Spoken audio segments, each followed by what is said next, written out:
Welcome to my channel.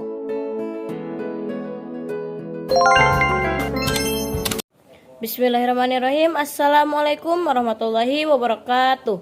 Perkenalkan, nama saya Wiska Dua Budi Arsi dengan NPM 222151144, Program Studi Pendidikan Matematika kelas 2020D. Di sini saya akan menjelaskan tentang filsafat pragmatisme dari kelompok 7, yaitu yang pertama tentang pengertian filsafat pragmatisme, yang kedua pemikiran tokoh-tokoh filsafat pragmatisme, yang ketiga karakteristik filsafat pragmatisme, yang keempat ciri-ciri filsafat pragmatisme, yang kelima implementasi aliran filsafat pragmatisme, yang keenam contoh filsafat pragmatisme dalam kehidupan sehari-hari. Pengertian filsafat pragmatisme. Menurut kamus ilmiah, pragmatisme adalah aliran filsafat yang menekankan pengamatan penyelidikan dengan eksperimen tidak percobaan serta kebenaran yang mempunyai akibat-akibat yang memuaskan. Sedangkan definisi pragmatisme lainnya adalah hal mempergunakan segala sesuatu secara berguna. Sedangkan menurut istilah adalah berasal dari Yunani, pragma yang berarti perbuatan atau action atau tindakan praktis. Isme sendiri berarti ajaran atau paham. Dengan demikian pragmatisme itu berarti ajaran yang menekankan bahwa pemikiran itu menuruti tindakan. Pengertian pragmatisme juga yaitu adalah sebuah aliran filsafat pendidikan yang mengajarkan bahwa yang benar itu adalah segala sesuatu yang terbukti dengan melihat akibat atau manfaat yang hasilnya secara praktis.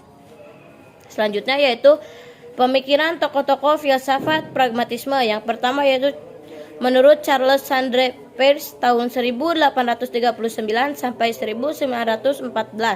Ia mengungkapkan bahwa suatu teori dikatakan benar jika teori-teori tersebut dapat menghasilkan sesuatu yang nyata dan menyatakan kebenaran itu diukur dengan pernyataan yang praktis.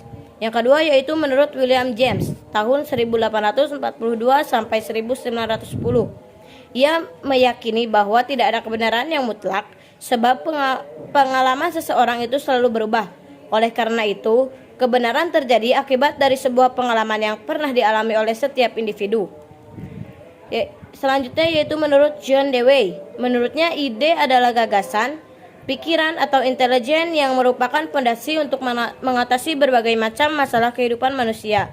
Dan yang menentukan kualitas seseorang adalah adanya pendidikan dalam diri manusia tersebut. Selanjutnya yaitu tentang karakteristik filsafat pragmatisme. Corak dari pragmatisme adalah konsep kegunaan, mengarah kepada sains dan bukan metafisik. Dan pragmatisme cenderung kepada kepercayaan. Hal yang perlu diketahui oleh pragmatisme adalah bersifat pribadi dan tidak diberitakan.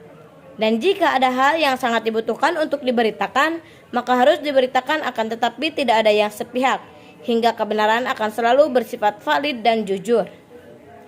Selanjutnya yaitu ciri-ciri filsafat pragmatisme, yaitu menurut George R. Knight 1982, yaitu memusatkan perhatian pada hal-hal dalam jangkauan pengalaman indera manusia.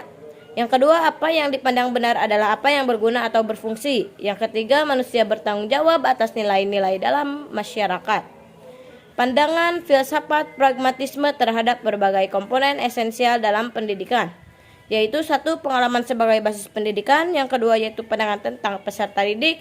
Yang ketiga pandangan tentang peran guru. Yang keempat pandangan tentang kurikulum. Yang kelima pandangan tentang metode pendidikan. Yang keenam yaitu tentang pandangan mengenai demokrasi. Selanjutnya implementasi aliran filsafat pragmatisme, yaitu instrumentalisme. Dewey berpendapat bahwa berpikir sebagai alat untuk memecahkan masalah. Dengan demikian, maka ia mengesampingkan penelitian ilmu murni yang secara langsung berkaitan dengan kehidupan konkret. Eksperimentalisme, yang kedua yaitu eksperimentalisme. Kita menguji kebenaran suatu posisi dengan melakukan percobaan. Dengan demikian, maka tidak ada kebenaran yang pasti dan tidak dijadikan pedoman dalam bertindak. Selanjutnya yaitu pendidikan. Dewey menekankan pendidikan formal berdasarkan minat anak-anak dan pelajaran yang diberikan hendaknya disesuaikan dengan minat anak-anak. Dengan pandangan yang demikian, maka pelajaran yang berlangsung di sekolah tidak difokuskan karena minat setiap anak itu berbeda-beda. Selanjutnya yaitu moral. Penolakan Dewey terhadap gagasan adanya final end berdasarkan finalis kodrat manusia, dan sebagai gantinya ia menekankan peran ends ends in view, membuat teorinya jatuh pada masalah infinite regress. Tidak adanya pandangan yang secara logis memberi pembenaran akhir bagi proses penalaran. Selanjutnya yaitu kurikulum. Pragmatisme menerapkan 4 prinsip berikut ini adalah kurikulumnya, yaitu 1 prinsip unilitas, yang kedua prinsip bunga, yang ketiga prinsip pengalaman, yang keempat yaitu prinsip integrasi. Selanjutnya yaitu contoh filsafat pragmatisme dalam kehidupan sehari-hari, yaitu memahami bahwa tidak semua orang bisa mengerti.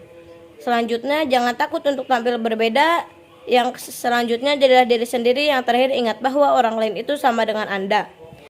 Terima kasih penjelasan filsafat pragmatisme yang dapat saya sampaikan, mudah-mudahan bermanfaat. Wassalamualaikum warahmatullahi wabarakatuh.